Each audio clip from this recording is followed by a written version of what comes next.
এক ব্যক্তি নিজের ধনী স্ত্রীকে মজা করতে গিয়ে ড্রয়িং রুমের মাছের ট্যাঙ্কে চেপে ধরে ডুবিয়ে রাখে। স্ত্রী প্রাণপণ ছটফট করলেও সে হাত ছাড়ে না।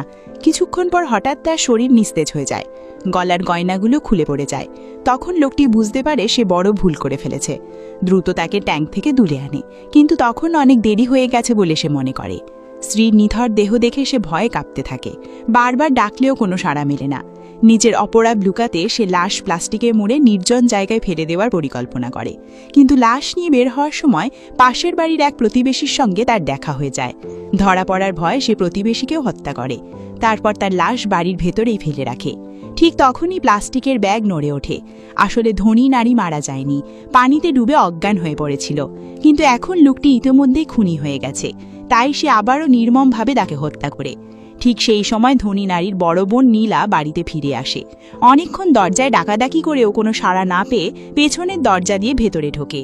উঠোনে রক্তমাখা কোদাল পড়ে থাকলেও তাড়াহুড়োই তার চোখে পড়ে না। ঘরের সব জায়গায় খুঁজেও বোনকে না পেয়ে সে ভাবে হয়তো বাইরে কোথাও গেছে। এরপর সে গোসল করতে চলে যায়।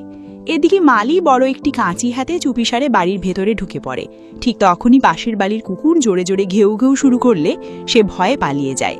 পরের আগে সে কুকুরের খাবারে বিষ মিশিয়ে দেয়, কিন্তু কুকুরটি খাবার খায় না। শেষে সে বন্দুক নিয়ে সমুদ্রের ধারে ওত পেতে বসে। সুযোগ পেয়ে কুকুরটিকে গুলি করে মেরে ফেলে। সে ভাবে এবার আর কোনো বাধা নেই। কিন্তু গোসল শেষে ধনী নারীর বোন মাছের ট্যাঙ্কের নিচে বোনের গলার হাড় দেখতে পায়। কেন হাড়টি সেখানে পড়ে আছে বুঝতে না পেরে সেটি তুলে নেয়। পরে সমুদ্রের ধারে হাঁটতে গিয়ে ভাসতে থাকা কুকুরের মৃতদেহ দেখে তার সন্দেহ আরও বেড়ে যায়। সেই বিষয়টি জানাতে প্রতিবেশীর বাড়িতে যায়, কিন্তু অনেক ডাকাডাকির পরও প্রতিবেশী দরজা খোলে না। সে বুঝতে পারে না যে প্রতিবেশী ইতোমধ্যেই মৃত।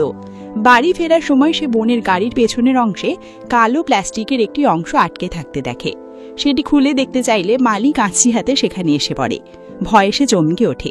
এরপর সে মালির কাছে জানতে চায় তার বোন কোথায় গেছে। মালি কিছুই জানে না বলে ভান করে। তার কথায় ব্যস্ত হয়ে পড়ায় গাড়ির পেছনের অংশ আর দেখা হয় না। বোনের ফোনও বন্ধ থাকায় এবং অনেকক্ষণেও গাড়ি না ফেরায় সে শেষ পর্যন্ত আত্মীয় স্বজনদের সঙ্গে যোগাযোগ শুরু করে। আত্মীয় স্বজনদের সঙ্গে যোগাযোগ করেও নীলা জানতে পারে কেউই তার বোনকে দেখেনি।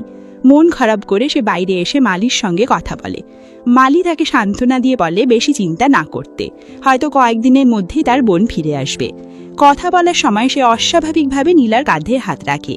ঠিক তখনই ফোন বেজে ওঠায় কথোপকথন শেষ হয়ে যায়। কিন্তু সেই মুহূর্ত থেকেই নীলার মনে মালির প্রতি সন্দেহ জন্মায়। তার মনে হতে থাকে লোকটি মোটেও যতটা নিরীহ দেখায় যতটা নয়। রাতে খাবার শেষে হঠাৎ নীলার পা কার্পেটের উপর পড়ে থাকা জলজ ঘাসে লাগে। সে অবাক হয়ে যায়, কারণ এই ঘাস তো মাছের ট্যাঙ্কের ভেতরে থাকার কথা। তাহলে এটি এখানে এলো কিভাবে? সমুদ্র তীরে পাওয়া কুকুরের মৃতদেহ আর বোনের রহস্যময় নিখোঁজ হওয়ার ঘটনা মিলিয়ে তার মনে ভয়ঙ্কর আশঙ্কা জন্মায়। সে দ্রুত প্রতিবেশীর বাড়িতে সাহায্য চাইতে যায়। অনেক ডাকাডাকির পরও কোনো সাড়া না পেয়ে ভেতরে ঢুকে দেখে প্রতিবেশী অনেক আগেই মারা গেছে। নীলা বুঝে যায় এই হত্যাকাণ্ডের পেছনেও নিশ্চয়ই সেই মালি রয়েছে। ভয়ে সে নিজের বাড়িতে ফিরে পুলিশে ফোন করতে যায়, কিন্তু কোনো সংযোগ পায় না, কারণ মালি আগেই ফোনে তার কেটে রেখেছিল। ঠিক তখনই মালি হাতে ফুল নিয়ে দরজায় হাজির হয়। সে সরাসরি নীলাকে বিয়ের প্রস্তাব দেয়। নীলা রাজি না হওয়ায় সে বাড়ির বিদ্যুতের মূল সুইচ বারবার চালু বন্ধ করে ভয়ের পরিবেশ তৈরি করতে থাকে। এরপর সে বলে, যদি নিজের বোনকে দেখতে চাও তাহলে জানালার পর্দা সরাও। নীলা সাহস করে পর্দা সরাতেই ভয়ে চিৎকার করে ওঠে। তার বোনের মরদেহ গাড়ির ভেতরে লুকিয়ে রাখা হয়েছে। সেই দৃশ্যের ধক্কা সামলানোর আগেই মালি আবার ফুল হাতে এসে তাকে বিয়ে করতে এবং তার সন্তানের মা হতে বাধ্য করার চেষ্টা করে। নিজের বোনের খুনিকে দেখে নীলা কোনোভাবেই মাথা নত করতে চায় না। সে বুঝে যায় সামনে ভয়ঙ্কর লড়াই অপেক্ষা করছে, তাই দ্রুত ওপরে গিয়ে একটি লোহার পাইপ নিয়ে আত্মরক্ষার প্রস্তুতি নেয়। কিছুক্ষণের মধ্যেই নিচতলায় কাঁচ ভাঙার শব্দ শোনা যায়।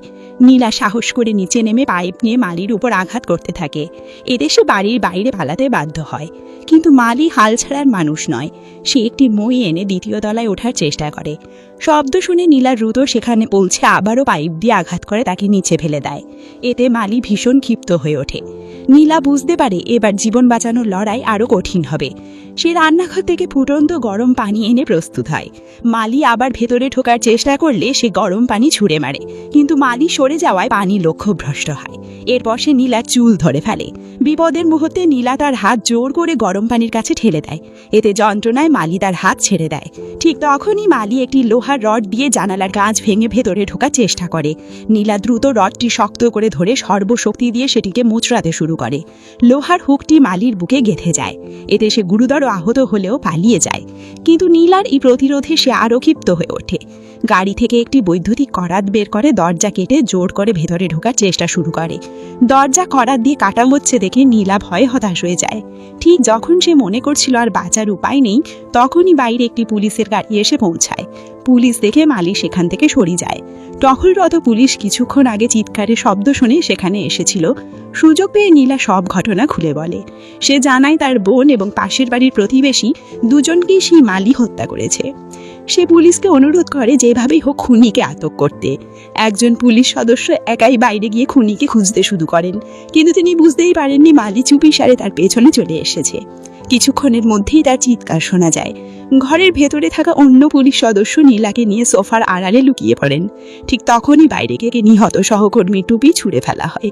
এতে তিনি বুঝতে পারেন পরিস্থিতি অত্যন্ত ভয়াবহ। তিনি নীলাকে নিজের পেছনে থাকতে বলে সতর্কভাবে এগোতে থাকেন, কিন্তু মালি দ্রুত তাদের অবস্থান জেনে যায়। তখন পুলিশ নীলাকে পালিয়ে যেতে বলেন আর নিচে মালির মোকাবিলা করেন। দুজনের মধ্যে পুরো বাড়ি জুড়ে ধাওয়া পাল্টা ধাওয়া শুরু হয়। বাড়ির প্রতিটি পথঘাট ভালোভাবে জানার কারণে মালিকে ধরা কঠিন হয়ে পড়ে। এক সময় পুলিশ শর্টকাট পথে গিয়ে তাকে সুইমিং পুলে ফেলে দেন, পানির নিচে চেপে ধরে রাখেন। কিছুক্ষণ পর মালি একদম নড়াচড়া বন্ধ করে দেয়।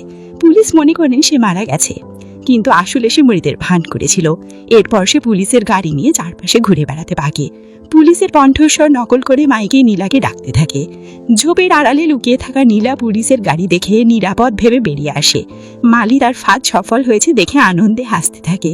সে নীলাকে ধরে ফেলে এবং তাকে ভয়ে দেখাতে শুরু করে, কিন্তু হঠাৎ তার চোখে নীলার বদলে মৃত ধনী নারীর মুখ ভেসে আসে। একের পর এক ঘটনার ধাক্কায় তার মানসিক ভারসাম্য নষ্ট হয়ে গিয়েছিল। ঠিক সেই সময় অতিরিক্ত পুলিশ সেখানে পৌঁছে যায়। তারা গাড়ি দিয়ে মালির উপর আঘাত করে তাকে থামিয়ে দেয়। শেষ পর্যন্ত মালি মারা যায়, আর নীলাও দীর্ঘ ভয়াবহ দুঃস্বপ্ন থেকে মুক্তি পায়। এখানেই গল্পের সমাপ্তি। ভিডিওটি ভালো লাগলে পেজটি ফলো করে সাথে থাকবেন। আবারও দেখা হবে নতুন কোনো ভিডিওতে। ততক্ষণ সুস্থ থাকবেন, ভালো থাকবেন। খোদা হাফিজ।